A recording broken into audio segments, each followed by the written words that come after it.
నమస్తే. కాంగ్రెస్ హైకమాండ్ ఒక కీలక నిర్ణయం తీసుకుంది. మొన్నటి ఎలక్షన్స్లో కొద్ది తేడాతో కాంగ్రెస్ పార్టీ అంటే ఇండియా కూటమి అధికారాన్ని కోల్పోవడం జరిగింది. భారతీయ జనతా పార్టీ ఎన్డీఏ కూటమి 290 స్థానాలు వస్తే బీజేపీ కూడా సింగిల్గా మెజారిటీ మ్యాజిక్ ఫిగర్ 272కు చేరుకోలేకపోయింది. దీంతో ఎన్డీఏ కూటమిలో ఉన్న మిగతా భాగస్వామ్య పక్షాల మీద ఆధారపడాల్సిన పరిస్థితి ఎన్డీఏ కూటమికి ఏర్పడ్డది, అంటే బీజేపీకి ఏర్పడ్డది. మొత్తానికి భారతీయ జనతా పార్టీ ఎన్డీఏ కూటమి గవర్నమెంట్ని ఫామ్ చేసింది. సో కాంగ్రెస్ అండ్ ఇండియా కూటమి పర్ఫార్మెన్స్ విషయానికి వస్తే వాళ్ళు కూడా మెరుగైన ప్రదర్శన ఇచ్చారు. కాంగ్రెస్ పార్టీ ఒక 20-30 స్థానాలు, ఇండియా కూటమి ఒక 20-30 స్థానాలు కనుక సాధించి ఉంటే పరిస్థితి వేరేలాగా ఉండేది. సో వాళ్ళు ఎక్కడైతే ఎక్స్పెక్ట్ చేశారో ఆయా రాష్ట్రాల్లో కీలకమైన స్థానాలు కోల్పోవడం జరిగింది. ముఖ్యంగా తెలంగాణలో 10 స్థానాలు ఖచ్చితంగా వస్తాయని అంచనా వేసుకుంటే 8 స్థానాలకే పరిమితమయ్యారు. వీళ్ళు కొన్ని క్యాండిడేట్ సెలక్షన్లో కావచ్చు, ప్రభుత్వ విధానపరమైన నిర్ణయాల్లో మార్పులు కావచ్చు, కొంత మార్పు జరుగుతుంది రాష్ట్రంలో అని కనుక ప్రజలు భావించి ఉంటే 10-12 స్థానాలు రావడానికి అవకాశం ఉంటుండే. సో నాట్ ఓన్లీ తెలంగాణ, కర్ణాటకలో కూడా మెజారిటీ స్థానాలు అనుకున్నారు, ఎందుకంటే అక్కడ గవర్నమెంట్ ఉంది కాబట్టి. అక్కడ కూడా మెజారిటీ స్థానాలు రాలేదు. అక్కడ భారతీయ జనతా పార్టీ 17 స్థానాలు మెజారిటీ స్థానాలు చేజిక్కించుకున్నది. ఐ థింక్ నేను అనుకోవడం కాంగ్రెస్ 8కో 9కో పరిమితమైంది. అండ్ మిగతా అన్ని రాష్ట్రాలు, ఒడిశాలో అదే పరిస్థితి, వాళ్ళు 8 సీట్లు అనుకున్నారు, అక్కడ రాలే. ఛత్తీస్గఢ్లో అదే పరిస్థితి, మధ్యప్రదేశ్లో అయితే బీజేపీ స్వీప్ చేసింది. సో కీలకమైన Madhya Pradesh, Chhattisgarh, Odisha, Delhi, Uttarakhand and Himachal Pradesh, Karnataka and Telangana. So ఈ రాష్ట్రాల్లో దాదాపు 6-7 రాష్ట్రాల్లో కనుక ఒక 20-30 స్థానాలు ఆ పైన కనుక కొంత సాధించి ఉంటే ఇవాళ దేశంలో పరిస్థితి ఇంకొక రకంగా ఉండేది. సో అందుకు కాంగ్రెస్ ఒక ఫ్యాక్ట్ ఫైండింగ్ కమిటీ వేసింది. సో ఆ ఫ్యాక్ట్ ఫైండింగ్ కమిటీకి సంబంధించిన లెటర్ ఇది. All India Congress committee, KC Venugopal MP general secretary Congress party. So వాళ్ళు ఒక ప్రెస్ రిలీజ్ ఇచ్చారు. Honourable Congress president as constituted the fact finding committees to assess the poor performance of the party in the following states in the recently concluded general elections with immediate effect. So ఆయా రాష్ట్రాల్లో committee వేశారు. ముందుగా మనకి ఇందులో Madhya Pradesh, Chhattisgarh, Odisha, Delhi, Uttarakhand and Himachal Pradesh, Karnataka and Telangana. So ముందు మనం తెలంగాణ విషయానికి వద్దాం. తెలంగాణలో ఎవరెవరిని వేశారు ఈ ఫ్యాక్ట్ ఫైండింగ్ కమిటీ? వీళ్ళు ఏం చేస్తారంటే అసలు ఎందుకు ఓడిపోవడం జరిగింది అన్నది వీళ్ళు అంచనా వేస్తారు. అంటే ఎక్కడెక్కడ ఫెయిల్యూర్స్ ఉన్నాయి, ఏం జరిగింది అన్న దాని విషయంలో ఈ కమిటీ నివేదిక ఇస్తుంది కాంగ్రెస్ హైకమాండ్కి. ఇందులో తెలంగాణ కూడా ఉంది. తెలంగాణలో ఫ్యాక్ట్ ఫైండింగ్ కమిటీలో శ్రీ పీజే కురియన్, శ్రీ రకీబుల్ హుస్సేన్, శ్రీ పర్గత్ సింగ్. సో ఈ ముగ్గురు ఈ ఫ్యాక్ట్ ఫైండింగ్ కమిటీ తెలంగాణకు వచ్చి వాళ్ళు ఎంక్వైరీ చేస్తారనమాట, ఎట్లా ఓడిపోరు, కారణాలు ఏంటి అని. నెక్స్ట్ కర్ణాటకలో శ్రీ మధుసూదన్ మిస్త్రీ, శ్రీ గౌరవ్ గొగోయ్, శ్రీ హిబీ ఇడెన్, కర్ణాటకకు సంబంధించి అక్కడ కూడా ముగ్గురు నేసారు. నెక్స్ట్ ఢిల్లీ, ఉత్తరాఖండ్, హిమాచల్ ప్రదేశ్ 3 రాష్ట్రాలకు కలిపి శ్రీ పిఎల్ పునియా, శ్రీమతి రజనీ పాటిల్. అండ్ ఒడిశా విషయానికి వస్తే ఒడిశాలో అజయ్ మాకెన్. ఇక్కడ బీజేపీ అసెంబ్లీలు కూడా మెజారిటీ గెలుచుకొని బీజేపీ అక్కడ గవర్నమెంట్ ఫామ్ చేసింది. అండ్ ఎంపీలు కూడా మెజారిటీ బీజేపీ గెలిచింది ఒడిశాలో, శ్రీ తారిక్ అన్వర్. Next Chhattisgarh Shri Veerappa Moily and Harish Chaudhary. మధ్యప్రదేశ్ ఇక్కడ బీజేపీ స్వీప్ చేసి పడేసింది. ఇక్కడ Prithviraj Chavan and Saptagiri Ulaka and Jignesh Mevani.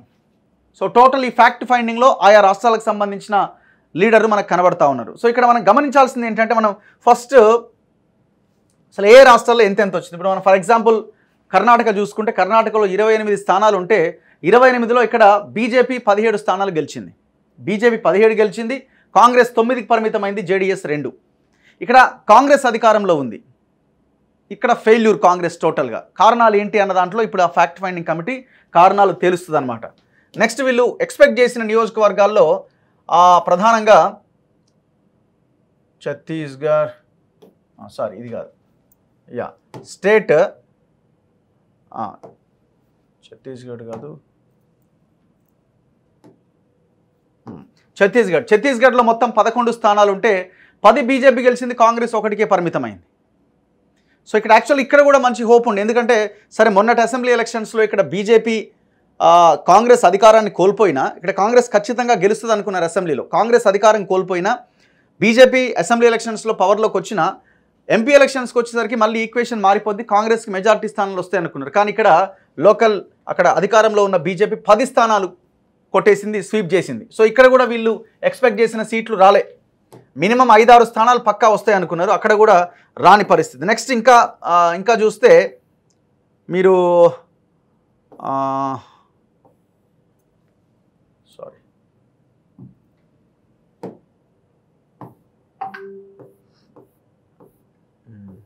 Next Madhya Pradesh చూడండి. మధ్యప్రదేశ్లో 29 స్థానాలు ఉంటే 29 బీజేపీ గెలిచింది. ఇక్కడ వీళ్ళకి హోప్ ఉండే అట్లీస్ట్ ఒక 7-8 స్థానాలు వస్తాయేమో అని. మొత్తం 29కి 29 స్వీప్ చేసి పడేసింది బీజేపీ. సో ఇక్కడ పోయింది. సో ఇక్కడ ఒక కమిటీ వేసినారు. అండ్ ఒడిషా విషయానికి వస్తే ఒడిషాలో మొత్తం 21 స్థానాలు ఉంటే 20 బీజేపీ గెలిచింది, 20 కాంగ్రెస్ ఒకటి వచ్చింది. బీజేడీ నవీన్ పట్నాయక్ పార్టీకి అసలే రాలే. సో ఇక్కడ బీజేపీ 20 స్థానాలు గెలిచింది, ఎంపీ సీట్లు. అసెంబ్లీలు కూడా మెజారిటీ గెలుచుకుని అక్కడ గవర్నమెంట్ని ఫామ్ చేసింది. ఇక్కడ కాంగ్రెస్ మినిమం ఒక 8 స్థానాలు వస్తాయని వీళ్ళు అనుకున్నారు, ఇక్కడ రాలే. అందుకే ఇక్కడ ఫ్యాక్ట్ ఫైండింగ్ కమిటీ వేశారు. ఇట్లా అన్ని రాష్ట్రాల్లో, అంటే అన్ని రాష్ట్రాల మీన్స్ ఎక్కడెక్కడైతే వీళ్ళకి హోప్ ఉండేనో ఆయా రాష్ట్రాల్లో గెలవకపోవడంతో ఇక్కడ కమిటీ వేసారు. ఇగో ఉత్తరాఖండ్లో 5 ఉంటే 5కి 5 బీజేపీ గెలిచింది. ఇక్కడ ఈ స్టేట్స్ అన్నీ కూడా ఈ రాష్ట్రాల్లో కాంగ్రెస్ నిండా మునిగిపోయింది. ఇక్కడ కనీసమైన పోటీ రాలే. అందుకు ఈ కారణాలను వెతికే క్రమంలో వీళ్ళు ఈ కమిటీ వేసినారు. హిమాచల్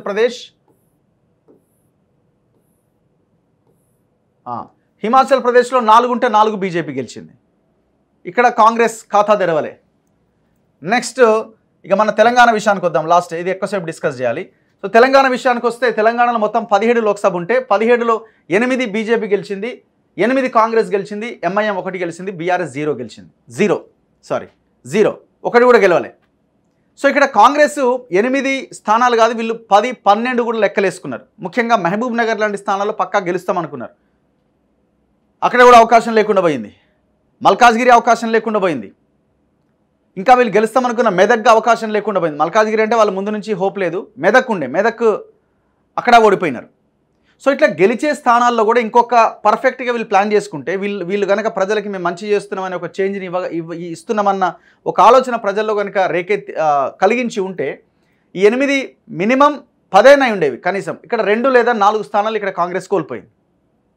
సో బీజేపీ పక్కాగా ప్లాన్ చేసుకున్నారు, వాళ్ళకి బలమైన క్యాండిడేట్స్ ఉన్నారు. సో ఇక్కడ బీజేపీ 4 నుంచి 8కి పెరిగింది. సో దీని మీద ఇప్పుడు కమిటీ వేసారు, ఫ్యాక్ట్ ఫైండింగ్ కమిటీ. సో అందుకే మనం ముందు నుంచి చెప్తున్నాం, కాంగ్రెస్ ఏదో సాధించినాం, మనం ఏదో గొప్పగా గెలిచినామని అనుకోవడానికి వీల్లేదు. ఇక్కడ అట్టర్ ఫెయిల్యూర్ ఒక రకంగా చెప్పాలంటే. సో ఇప్పుడు ఈ కారణాలు ఏంటి? ఇప్పుడు వీళ్ళు కొత్తగా కారణాలు వెతకాల్సిన అవసరం ఏముంది? ఒకటి మీరు ఇక్కడ మనం గమనిస్తే నెంబర్ 1 ఇక్కడ జరిగిన ప్రాబ్లం ఏంటి? రాంగ్ క్యాండిడేట్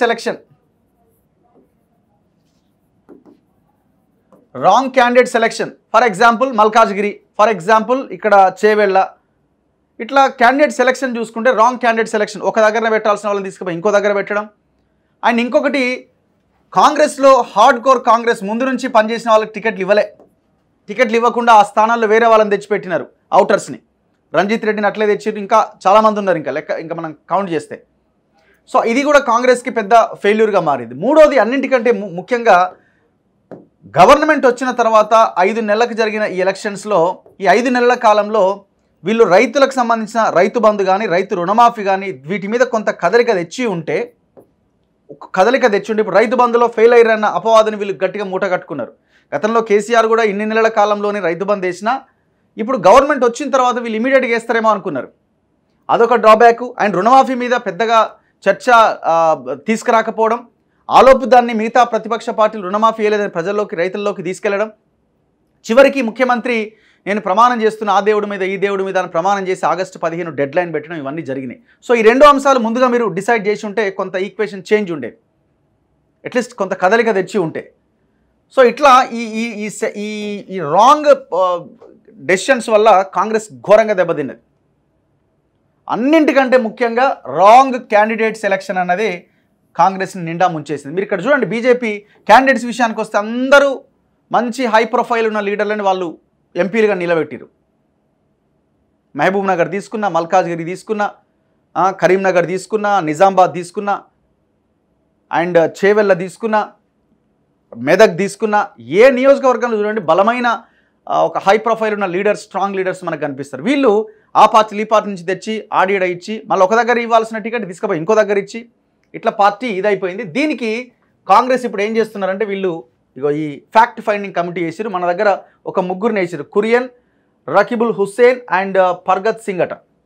సో వీళ్ళు ఇప్పుడు ఈ ఫ్యాక్ట్ ఫైండింగ్లో ఏమేమి తప్పులు జరిగినాయి ఏంటి అన్నది ఈ ఫ్యాక్ట్ బయటికి తీసి మళ్ళీ హైకమాండ్కి నివేదిక ఇస్తారన్నమాట. అంటే వీళ్ళు ఒప్పుకుంటున్నారు మనకి రావాల్సిన స్థానాలు రాలేదు అన్నది కాంగ్రెస్ హైకమాండ్ చాలా బలంగా చూస్తున్నది, చాలా సీరియస్గా పరిగణిస్తున్నది అన్నది మనకి ఈ ఫ్యాక్ట్ ఫైండింగ్ కమిటీ ద్వారా మనకు అర్థమవుతున్నది. అంటే మీరు అనుకుంటున్నట్టు 8 సీట్లతో వీళ్ళు ఏదో తృప్తి చెందాల్సిన విషయాన్ని అయితే హైకమాండ్ యాక్సెప్ట్ చేయట్లే. ఒక్కసారి ఎవరైనా లీడర్కి ఫోన్ చేద్దాం, బెల్ అయినా కాల్ చేద్దాం.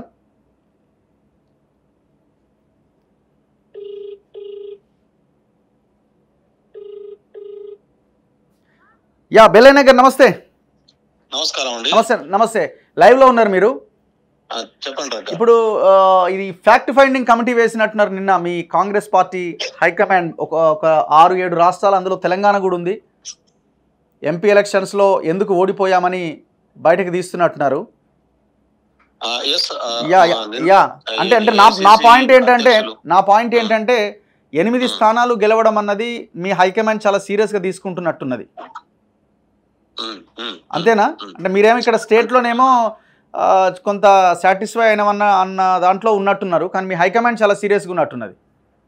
అంటే రగ్గారు దీంట్లో 2 ముఖ్యమైనటువంటి విషయాలు ఉన్నాయి. ఇప్పుడు 4 కమిటీలు వేశారు 5 రాష్ట్రాలకు సంబంధించినటువంటి దగ్గర. మాకు ఫలితాలు ఎందుకు తక్కువ వచ్చినాయి అనేటటువంటి ఉద్దేశంతో మేము అనుకున్న స్థాయిలో, మేము టార్గెట్ పెట్టుకున్న స్థాయిలో ఫలితాలు రాలేదు అనేటటువంటి అంచనాతోని ఎక్కడ లోపం జరిగింది, ఎట్లా సరి చేసుకోవాల్సినటువంటి అవసరం ఉంది అనేటటువంటి ఆలోచనతోని మా ఏఐసిసి అధ్యక్షులు దీని మీద ఒక రిపోర్ట్ తెప్పించడం కోసం, గ్రౌండ్ స్థాయిలో జరుగుతున్నటువంటి విషయాల మీద ఇన్ఫర్మేషన్ తెప్పించుకోవడం కోసం ఈ కమిటీ వేసినట్టుగా నేను భావిస్తా ఉన్నాను.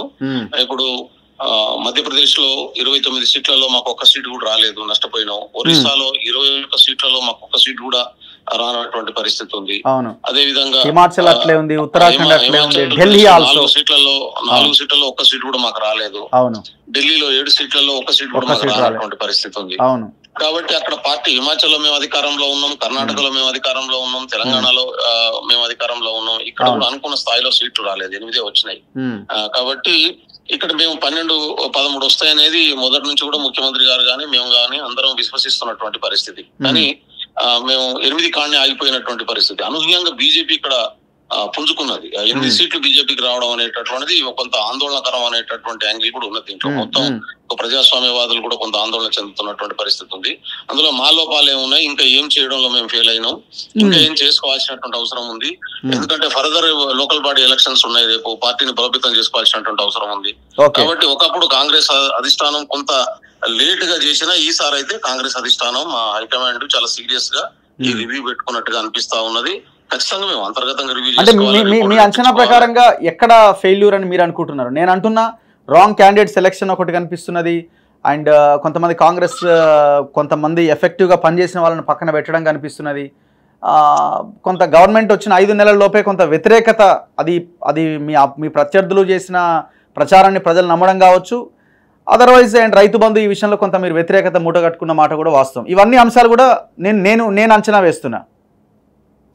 గారు మీ అభిప్రాయాలు నేను గౌరవిస్తాను, కానీ నేను పూర్తిగా ఏకీభవించాను మీ అభిప్రాయంతో. నేనేమంటున్నానంటే ఒకటి అసెంబ్లీ ఎన్నికల్లో ఉన్నంత కసితోని ఈ ఎన్నికల్లో మేము పనిచేయలేదు అనేటటువంటిది అనిపిస్తా ఉన్నాం. అసెంబ్లీ ఎన్నికల్లో ఉన్నంత కసితోని కార్యకర్తలు గానీ కాంగ్రెస్ పార్టీ నాయకత్వం గానీ అంత సీరియస్ గా ఈ పార్లమెంట్ ఎన్నికల్లో అదే స్థాయిలో పనిచేసి ఉంటే మాకు ఫలితాలు భిన్నంగా ఉండేటి, ఇంకా మెరుగుగా వచ్చేటటువంటి పరిస్థితి ఉండేది. పార్లమెంట్ ఎన్నికలు అంత సీరియస్ గా చేయలేదు. మీరు అన్నట్టు కొన్ని లోపాలు ఉన్నాయి. ఇప్పుడు మాదిగ కమ్యూనిటీకి మేము టికెట్ అడ్జస్ట్ చేయలేకపోవడం అనేటటువంటిది కొంత లోపం జరిగింది. మాదిగ కమ్యూనిటీ దూరమైనటువంటి పరిస్థితి ఉంది. అదే విధంగా బంజారా కమ్యూనిటీని మేము సాటిస్ఫై చేయలేకపోయాము అనేటటువంటిది కూడా ఉంది. ఒక section of voters, Banjara community voters కూడా మాకు కొంత దూరమైనటువంటి పరిస్థితి. ఎందుకంటే నేను మహబూబ్నగర్ తిరిగాను, నాగర్ కర్నూలు తిరిగాను, గ్రౌండ్ లో ఉన్నటువంటి రియాలిటీ. నిజామాబాద్ లో మీటింగ్ పెట్టాను నేను, ఎస్టీ డిపార్ట్మెంట్ చైర్మన్ గా. అక్కడ ప్రజల్ని సాటిస్ఫై చేయడం కోసం ప్రయత్నం, అక్కడ ప్రయత్నం చేసినప్పటికీ కూడా మేము సాటిస్ఫై చేయలేకపోయాం అనేది అనిపించింది. ఎందుకంటే వాళ్ళ ఆస్పిరేషన్స్ అసెంబ్లీలో ఉన్నటువంటి నాటికి ఇప్పటికి ఇంకా అక్కడికి రీచ్ కాలేదు. మాకు టైం ఏడు దొరికింది. ప్రభుత్వం ఏర్పడి 3 నెలల్లో ఎలక్షన్ వచ్చేసినటువంటి పరిస్థితి. రెండోది 100 మేము ఇచ్చిన 6 గ్యారంటీలను 100 రోజుల్లో అమలు చేస్తాం అనేటటువంటి గ్యారంటీలను 6 అమలు చేయకపోవడం కూడా నెగిటివ్ ఇంపాక్ట్ పడదని నేను అనలేదు. దాని ప్రభావం కూడా ఉన్నది. అయితే ప్రాక్టికల్ గా అది కన్వే చేయడంలో మేము ఫెయిల్ అయ్యామేమో అనిపిస్తా ఉంది. నేను మీకు టైం దొరకలేదు. రెండోది గత ప్రభుత్వం విపరీతమైనటువంటి అప్పులు చేసి దివాళా ఆర్థిక వ్యవస్థనంతా చిన్నాభిన్నం చేసి అడ్మినిస్ట్రేషన్ అంతా చిన్నాభిన్నం చేసిపోయింది. దీన్ని సరి చేసుకోవడానికి టైం పట్టే అవకాశం ఉందనే విషయం మేము ప్రజలకు కన్విన్స్ చేయడం, కమ్యూనికేట్ చేయడంలో కొంత విఫలం చెందినాం అనేది నాకు అనిపిస్తా ఉంది. కాబట్టి ఇవన్నీ కూడా రేపు రివ్యూ చేసుకుంటే ఒక్కొక్క పాయింట్ ప్రతి దాంట్లో వచ్చేటటువంటి అవకాశం ఉంది. సామాజిక వర్గాల వారీగా, ప్రాంతాల వారీగా, ఒక ప్రాంతం అంతా ఇప్పుడు ఆదిలాబాద్ గాని, నిజామాబాద్ గాని, కరీంనగర్ గాని, మెదక్ లో గాని, ఇప్పుడు అదే విధంగా హైదరాబాద్ లో గాని, ఇవన్నీ ఇప్పుడు మేము మల్కాజ్గిరి మా సిట్టింగ్ సీటు మేము కోల్పోయినటువంటి మెదక్ పోయింది, మామూనార్ పోయింది. ఇవన్నీ కొంత మాకు ఇవన్నీ గెలవగలిగినటువంటి సీట్లు. సికింద్రాబాద్ ఈసారి ఎట్టి పరిస్థితుల్లో గెలుస్తాం అనేటటువంటి ప్రయత్నం అనుకున్నాం మేము. ఆ స్కోప్ కూడా పోయినటువంటి పరిస్థితి ఉంది. కాబట్టి ఇవన్నీ లోతులోకి పోయి ఆలోచించుకుంటాం. మా మిస్టేక్స్ ఉంటే రివ్యూ చేసుకుంటాం, సరి చేసుకుంటాం. లోకల్ బాడీ ఎన్నికల నాటికి, మున్సిపల్ ఎన్నికల నాటికి పార్టీని పూర్తి స్థాయిలో బలోపేతం చేసి కార్యకర్తలు నమ్మేటటువంటి విశ్వసిస్తున్నటువంటి అభిప్రాయాలతో బలోపేతం చేసుకొని ముందుకు పోతాం. Right sir, thank you. So ఇట్లాంటి ఫ్యాక్టర్స్ అన్ని మనకు ప్రధానంగా కనిపిస్తున్నాయి. ఎందుకంటే ఇక్కడ ఏ రాష్ట్రాల్లో అయితే ఫ్యాక్ట్ ఫైండింగ్ కమిటీ వేశారో ఆ రాష్ట్రాల్లో ఆల్మోస్ట్ 0. కొన్ని రాష్ట్రాల్లో ఢిల్లీలో 7కు 0, ఉత్తరాఖండ్లో 4-5 0, హిమాచల్ ప్రదేశ్లో అక్కడ కాంగ్రెస్ గవర్నమెంట్ ఉంది 0, ఒడిశాలో 0. యాక్చువల్ అక్కడ గవర్నమెంట్ మారి వేరే పార్టీకి ఎదురు చూస్తున్న ప్రజలు అక్కడ బీజేపీ వైపు వెళ్ళారు కానీ కాంగ్రెస్ వైపు వెళ్ళాలి. ఇక్కడ 0.